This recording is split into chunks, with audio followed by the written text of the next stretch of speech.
Are you ready to take control of your wealth and design the life you envision for yourself and your family? Welcome to Wealth of Insight with Austyn Whittenburg from Whittenburg Wealth Partners. Austyn guides you through the entire planning process to help you build a plan that seeks to protect your financial future.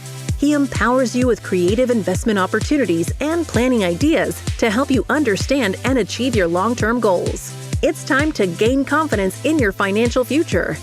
Now, on to the show.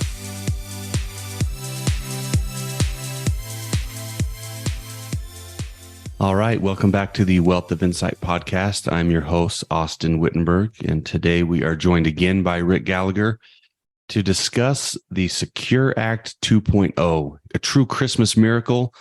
Congress came together right at the end. I think this was on the 23rd of December and passed some new tax legislation. So Secure Act 1.0 was passed back in 2019, and it's just some additional tax and retirement planning related changes in the tax law and just in retirement planning to help people get better prepared for retirement. So SECURE stands for, and this is super clever here by Congress, the SECURE Act is Setting Every Community Up for Retirement Enhancement Act. So that's what we're going to talk about today. You know, as I mentioned, there was SECURE Act 1.0 in 2019.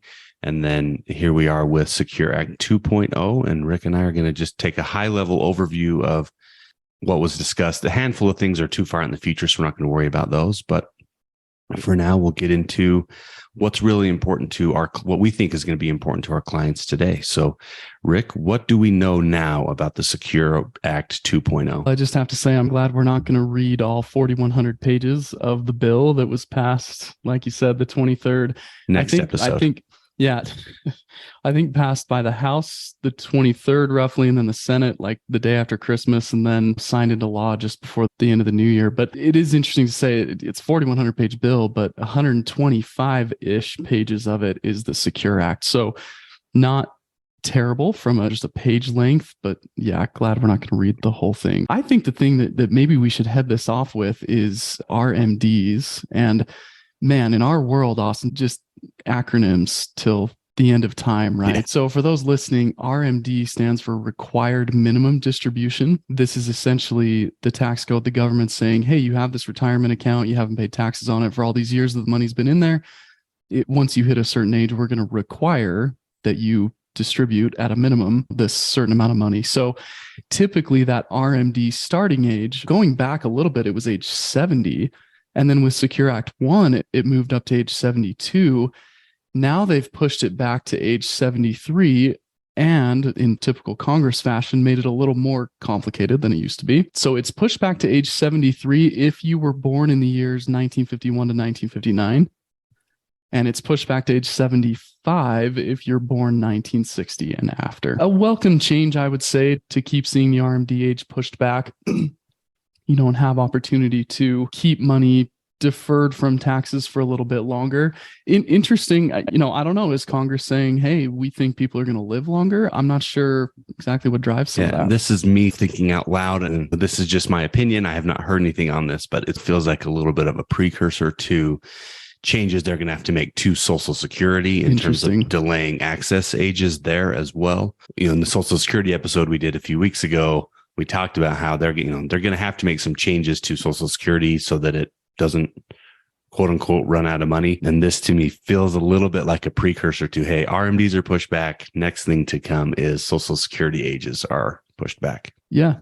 Will be interesting to see if it becomes that. Yeah, I think that's a good thought. So along with RMDs, we often talk about another acronym, QCDs, which is a qualified charitable distribution, which again, at a very high level, is the ability to take money from an IRA or another retirement account, and instead of distributing it normally to yourself and paying taxes on it, you can take the distribution and send it to a charity, a qualified charity, and not have to bring it into your taxable income or your taxable situation. So there's no impact to the age at which you can take those. That was something we were a little bit concerned with. Hey, if you're going to push the RMD age back, are we going to have to wait longer to be able to perform a QCD? But that remains age 70 and a half that you can take that. It's interesting. We talk about these changes and the nitty gritty and the ages. The majority of IRA owners, I think it's fair to say, they're going to use these accounts ahead of these early 70s, mid 70s ages to live on anyway. And so they're going to already be distributing, but, got to be compliant with the tax code. So nice to know what the changes are. Yeah. While we're on QCDs, let's pop back there for a second, because there are a few other changes there. Again, it's not something that a ton of people do, but it is a really important part of tax planning that we do with our clients, especially those in higher tax brackets, that how can we keep their taxable income as low as possible? So while we're on the QCDs, there's a few other minor things they've introduced here. Do you want to just run through those real quick? Yeah, sure. So there's a couple of things that are known as a charitable remainder trust. Another podcast episode maybe to cover that piece of the tax code. But what we now have the ability to do is take a QCD, a qualified charitable distribution, and send that to person's charitable remainder trust rather than just going to an outside charity, which is something we couldn't do before. Now it's limited to a maximum over a person's lifetime of 50,000 that you can use the QCD to go to the charitable trust. So not a massive impact, but still a nice tool that we can use to help folks that have these types of trusts set up. And it's also worth mentioning that the QCD limit, not for a lifetime, but on an annual basis, was 100,000, and it's been 100,000 for a number of years. They've now tied that to inflation's beginning in 2024. So that 100,000 limit that you can do each year is going to move up, which is also going to be beneficial to a lot of folks. Yeah. So I wanted to get that one. That piece is really niche, not something that's going to apply to everybody. Right. Certainly, if you have tax planning questions and you're trying to figure out how to use your retirement accounts in the most tax efficient manner, a QCD is something that can help, and something we certainly spend a lot of time with our clients on. But as you mentioned, for the most part, these are meaningless changes, these two, because most people tap into their accounts. They need them to live on. They're using them as part of their retirement income. Right.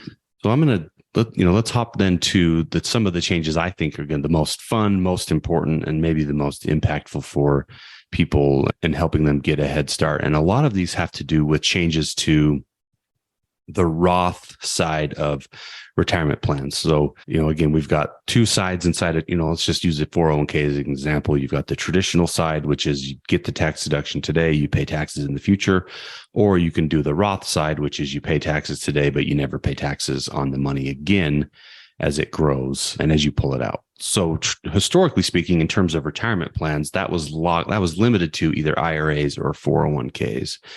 They've now added Roth accounts to simple IRAs, which is a similar type of plan to a 401k, typically for smaller companies, a little bit lower limits, lower max matching contributions, and also for SEPs. A SEP IRA is something that a lot of our self-employed clients use.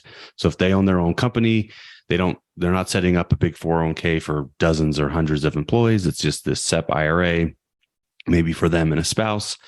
And they've now added Roth accounts. You can now use Roth in SEP. So again, I think that's really important because we love that Roth side of things. One of the things, as we're seeing here with all these changes to Secure Act, is the tax code changes all the time. All the time. So it's nice to have these Roth accounts where we know what the tax impact of the decision today is, and we know that in the future, doesn't matter what happens to the tax law because we've already paid taxes on that money. We get to take it out tax-free. Another really interesting change is, let's just go back to the 401k. If you're participating in a 401k and you're getting an employer match, historically speaking, even if you used the Roth accounts in your 401k, the employer match always went into the traditional side. So you were always going to have to pay taxes on that piece. But now employer match can also go to the Roth side. And I think that's really important for especially younger people, lower income individuals, people who don't really need a lot of tax help today. It wasn't helping them much to get that match on that taxable side because they were going to pay taxes in the future. Now they can get it in the Roth, and again, just give it that much more time to grow tax free. Now they do have to pick up the match as income, right? So you still have to pay the taxes. Right. You're not avoiding it altogether, but I think that can be really impactful for lower income and younger people contributing because it's just that many more years of tax-free growth. A couple changes maybe that are in the negative as it relates to some of the changes to Roth is if you're a high wage earner, and the way they define that is if your income was over 145,000, you now have to use the Roth account for your catch-up contribution. So if you're age 50 or older, they allow you to contribute more to your IRA or 401k, but they're no longer letting you deduct the higher amount. So that catch-up contribution has to go to the Roth side. So you still have to pay taxes on it today. That comes into effect in 2024. So you've got a year to mess with your income enough to keep it below that 145 number. And there was some announcements, and you may hear this. I know I've seen some articles online here recently about being able to move your 529 over to a Roth, your unused 529. When we first heard sort of the whispers of that, we thought it sounded so awesome. Now that it's out, it's pretty limited. It's not a lot of use there. So if you have questions on that, certainly something we can get into, but not something I think is worth spending a lot of time on here. And then they've also increased for older ages, increased what that catch-up contribution can be. So you now can get a $10,000 limit if you're age 60, 61, 62, or 63. So they've increased that and also indexed that IRA catch-up contribution for inflation. That was something that had been stuck, but that's going to continue to grow. And that's one of my biggest, I don't know if it's complaints or just things I wonder about is why is the IRA contribution limit so low? If a 401k is 20,500 or now that's even gone up, why are they limiting people who just want to fund an IRA? So they're starting to help raise that limit so that they're starting to get more in line. Those are things I think as people are looking at their contributions for 2023, those are some changes that I think are worth looking into. Not all, if you have a simple plan or a SEP IRA plan, not all of those may have Roth available today, but I would guess that over the next few months, everybody gets that added to their plans. And I definitely think those are things that are worth considering. My personal opinion is that the Roth side of things is just really underused for people. And a lot of that is because they don't understand it, but especially younger people or lower income people, that Roth, I think, can make a lot of sense. Yeah, I'm with you. Just a general comment that one of the things that bugs me in the tax code is the lack of things that are indexed to inflation. So when they do come up, it's just an arbitrary 500 or $1,000, where especially in a year like 2022, where we've seen pretty major changes in inflation and increases in the CPI, it's nice to see Congress pass a few things here that give people more opportunity to grow the amount of money that they can put away and save for retirement. So good changes from those perspectives. The last few years, and one of the things that came out, the Secure Act came out right as COVID hit. So they even made a few quick adjustments there with COVID in terms of limiting distributions or giving people more access during times of distress. Historically speaking, again, if you're trying to access 401ks, IRAs, you're paying taxes, you're paying penalties to try to get money out of there. But they've started adding more access for people in periods of distress. And that's another thing I think is going to be really impactful as you consider the last year and all the hurricanes we've seen and all these other things. They're trying to help people not really avoid that penalty. Yeah. And maybe the goal, and I'll run through a couple of these changes, but maybe the goal of some of this is to communicate to the American saver to say, hey, don't be so afraid of putting money into retirement plans because you're afraid that you can't get it out if you need it. Here's some reasons why you'll be able to get it out without paying penalties and that kind of thing. So a few additions made to that, and there's a pretty long laundry list of things that can happen in your life that will allow you to still access retirement funds. But they made a few changes. So first is in terms of disaster recovery. So you can take up to $22,000 over your lifetime if you are in a federally declared disaster area. If you were in the path of Hurricane Ian and you had some major problems, you're able to access up to $22,000 spread over the course of 3 years from your retirement plan and have the ability to also pay that back over the following 3 years without any penalties or tax impact, which should bring people some comfort that, hey, I can at least access some of my money there that I put into the retirement plan. Another just quick mention of issues that people face is if you have a terminal illness, you'll be able to take distributions out. And it sounded to us like the terminal illness definition was really quite broad. There may be some more specifics in there that we'd want to get our clients in front of a CPA to really understand what qualifies, but nice to have the ability to distribute if you have a terminal illness. And then an unfortunate part of the tax code here, but if you've been a victim of domestic abuse, then you can take out up to $10,000 to be used in that kind of a situation. So unfortunately, we have to talk about that, but it's a reality of the world we live in, probably regardless of where people live, domestic abuse is happening. And again, a very broad definition, I believe, of what's termed as domestic abuse to qualify for the distribution. So some nice enhancements there. Yeah, as you mentioned, that is unfortunate. But to your point, we hear all the time, if I put money in the IRA, it's locked up till I'm 59 and a half. And so I'm not willing to do that. And this is giving people a reason to still want to save and help people back on their feet, regardless of the unfortunate circumstance they may find themselves in. Yeah. Yeah. Okay. So it's like I said, 125 pages. And most of these you might realize are relatively, Congress didn't lecture through this bill too much, at least for the Secure Act part of it. I don't know about the other 4,000 pages or so. I can certainly say I didn't personally read that, but there were a lot of other just paragraph line items of different things that were changed. So I figured I could run through just a handful of those. And, as you said, it's a long list, so we can just hit these real quick. Yeah. So some quick hits is what we'll call them, I guess. So first, the tax penalty for missing an RMD, required minimum distribution, historically was 50%. So you screw up your RMD, you didn't take enough, you're going to pay 50% of whatever amount you missed as a penalty. They've now reduced that to 25%, which is nice and helpful if you just make an error. And it's reduced even further to 10% if you fix it in a timely manner. They call it the correction window. You'll have a few weeks to realize, oh, whoops, I missed my RMD. I didn't quite get it right. And that penalty comes down to 10%. So that's a nice change. Something that we were talking about just before this, Austyn, that we were excited about was that if you're a sole proprietor, and you set up a 401k, we're often rushing to get those done by the end of the year so that we can defer salary from that sole proprietor, from that business owner for that current year into the 401k. Now you can actually defer salary from the previous year into the 401k. So you don't necessarily have to rush to get it done by December 31st. You're going to have a few more months of leeway where you can get salary deferred back in. And that's something I think, is going to be really important and something we're going to spend a lot of time on as we get into tax planning season for this year is for our clients that maybe didn't set one up last year, or we thought about it as they're getting ready for taxes, they still have the opportunity. So that's really important to talk to your tax preparer about, see if there's the ability for you to take advantage of that.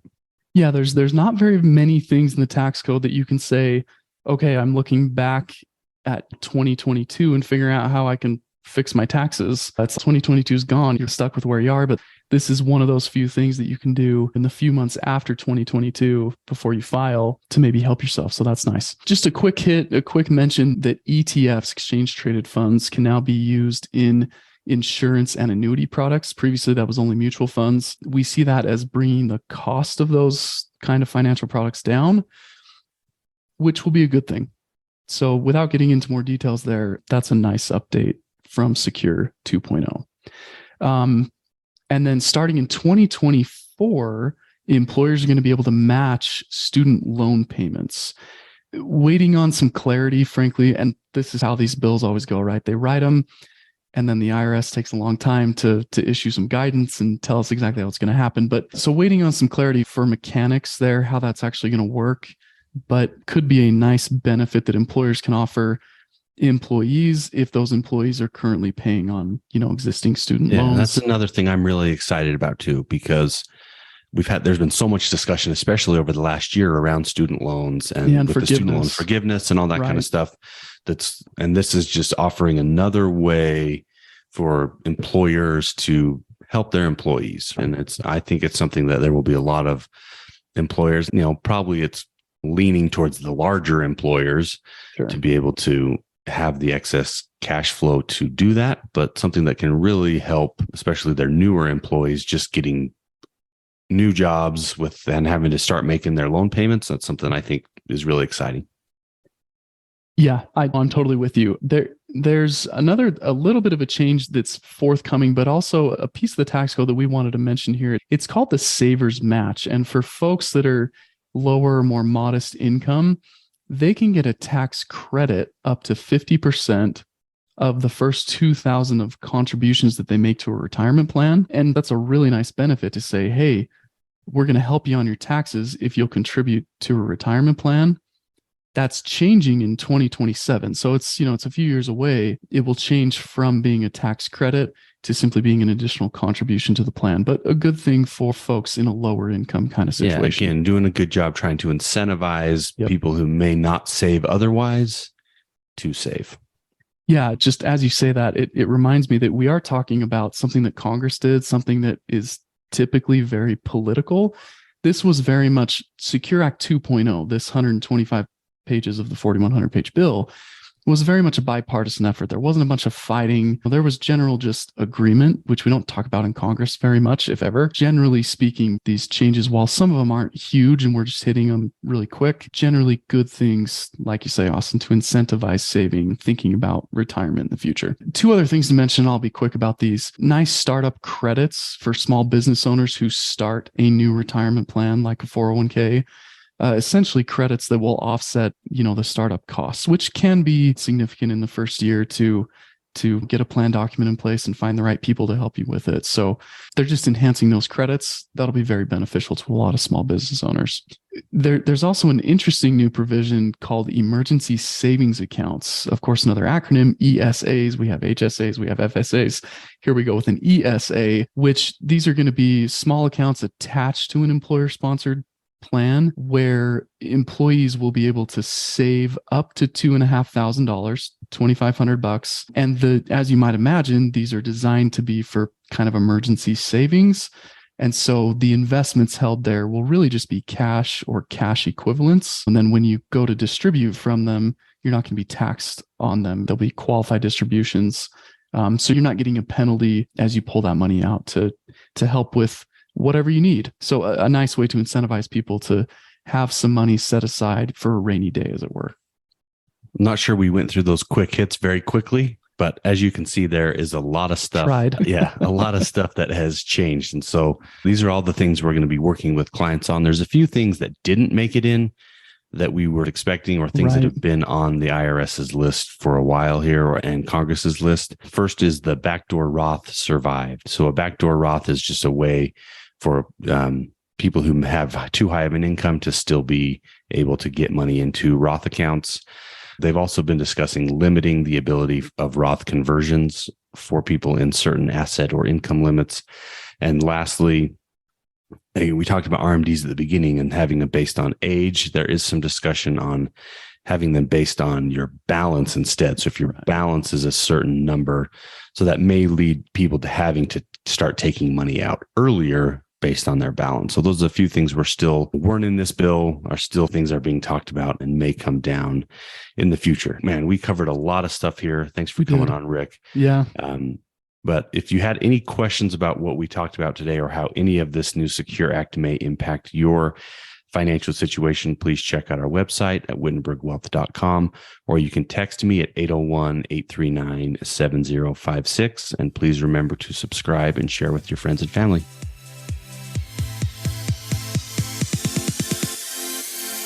Thank you for listening to the Wealth of Insight podcast. Click the subscribe button below to be notified when new episodes become available. Securities offered through LPL Financial, member FINRA SIPC. Investment advice offered through Stratos Wealth Partners, a registered investment advisor. Stratos Wealth Partners and Whittenburg Wealth Partners are separate entities from LPL Financial. The information covered and posted represents the views and opinions of the guest and does not necessarily represent the views or opinions of Whittenburg Wealth Partners. The content has been made available for informational and educational purposes only. The content is not intended to be a substitute for professional investing advice.